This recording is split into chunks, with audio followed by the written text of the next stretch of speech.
Kembali lagi guys di channel kesayangan kalian, dimana kita bakal bahas sejarah yang tidak pernah diajarkan di kurikulum maupun di kelas, baik di PKN atau di IPS atau di sejarah manapun.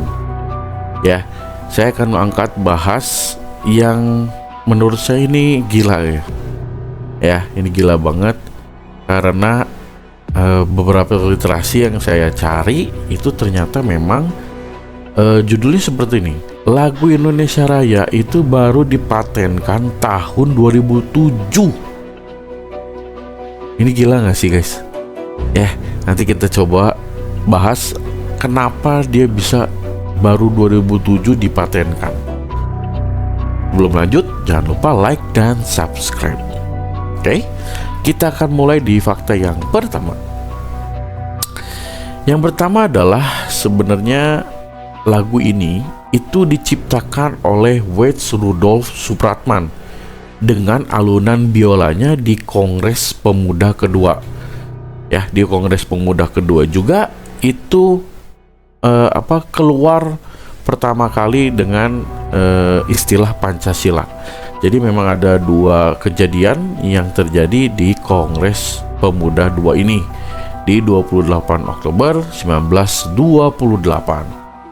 Ya, kemudian lirik Indonesia Raya itu memang tidak secara langsung juga dinyanyikan pada saat itu, karena saat itu tuh Belanda sangat mengawasi gitu ya, sangat waspada dengan aksi-aksi perjuangan yang melawan penjajahan mereka.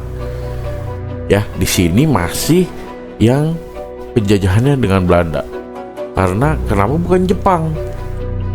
Ya, karena Jepang itu baru menerima ya mandat dari Belanda, jadi menyerahkan kekuasaannya itu di tahun 1942 di Subang Kalijati. Oke, ini dia nih. Jadi Wets Rudolf Supratman itu adalah memang penciptanya, tapi dia tidak langsung menyanyikan Indonesia Raya yang 3 stansa itu di lokasi tersebut, gitu ya.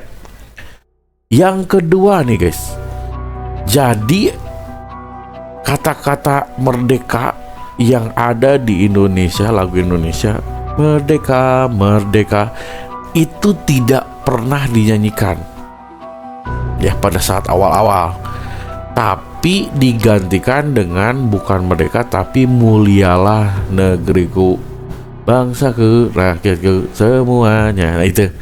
Jadi, tetapi karena Wets Rudolf Supratman juga dituntut untuk menyuarakan bahwa ini benar merdeka, bukan mulialah negeriku. Sampai akhirnya Wets Rudolf Supratman itu juga mengganti ya lirik tersebut. Makanya dibuatkan film versi Indonesianya itu dengan judulnya Wets atau Wage. Itu adalah potongan nama dari Wets Rudolf Supratman. Oke, jadi kata-kata merdeka yang awalnya yang selalu kita nyanyikan ini saat ini gitu ya, tapi awalnya itu bukan merdeka tapi mulialah negeriku. Oke. Yang ketiga nih guys, yang penting nih. Jadi Wets Supratman itu tidak serta-merta langsung jegrek gitu ya. Tahu dia menulis lirik dan juga syair lagunya juga aransemennya itu tidak langsung pure 100%. Karena dia terinspirasi atau dipengaruhi oleh lagu-lagu seperti La Marseillaise atau lagu kebangsaan dari Prancis.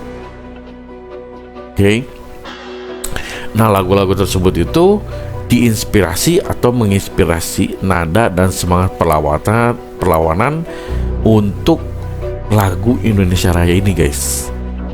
Ya, jadi memang cukup hebat perjuangan dari Wets Rudolf Supratman untuk menciptakan lagu kebangsaan kita yang sampai saat ini masih dinyanyikan di sekolah ya, apalagi tempat saya mengajar itu menjadikan pembiasaan mereka untuk bisa menyanyikan lagu Indonesia Raya. Ya, Sebelum lanjut, coba tanya diri kamu, ada nggak di antara kalian yang nggak bisa nyanyi lagu Indonesia Raya? Komen ya, atau masih terbata-bata gitu ya. Lirik selanjutnya apa ya? Nah, kalau kamu masih bingung, komen ya. Kemudian yang keempat, Wes Rudolf Supratman itu juga terinspirasi gitu ya dari yang tadi lagu La Marseillaise. Oke, karena ini adalah simbol perlawanan untuk kaum muda saat itu di Kongres Pemuda kedua. Oke. Kemudian yang kelima nih guys, ya, ini yang sangat miris sekali dengan Indonesia yang sangat lambat, ya. Makanya banyak yang sekali yang mengklaim budaya-budaya Indonesia ini sangat lambat. Karena apa? Karena dari proklamasi, bahkan dari Kongres Pemuda kedua tahun 1928 diperkenalkan dengan alunan biola Supratman, kemudian dinyanyikan di proklamasi sampai 2007 guys. Itu baru dipatenkan sama pemerintah Indonesia, ya. Karena ini dirasa mereka baru merasa itu penting gitu, bahwa melindungi lagu kebangsaan Indonesia dari pelanggaran hak cipta di dunia internasional, ya. Walaupun memang sudah menandakan bahwa lagu Indonesia Raya ini adalah lagu kebangsaan gitu ya dari Indonesia, tapi secara internasional itu baru dipatenkan tahun 2007. Bayangkan kalau misalnya ini diklaim atau direnggut sama bangsa lain yang liriknya sama sebelum tahun 2007, ini akan jadi masalah besar, ya. Ini bisa jadi perjuangan Wes Rudolf Supratman itu sia-sia. Makanya kita sebagai generasi muda ini harus bisa menjaga lagu kebangsaan kita ini, ya. Ini baru nih 2007, ini sangat miris, ya, sangat miris, lambat sekali gitu ya.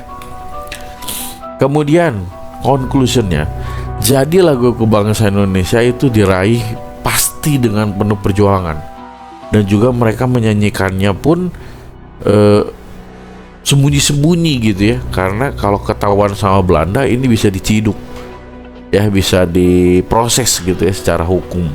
Karena saat itu Belanda tidak mengizinkan untuk ada lagu lain atau semangat perjuangan lain yang bisa menentang atau menghentikan penjajahan mereka, ya. Jadi kita diajak untuk menghargai warisan budaya Indonesia. Itu dia fakta yang mengejutkan juga dari lagu Indonesia Raya yang selalu kita nyanyikan biasanya di upacara atau pembukaan besar gitu ya. Biasanya kita menyanyikan ini. Oke. Terima kasih, itu dia video kali ini.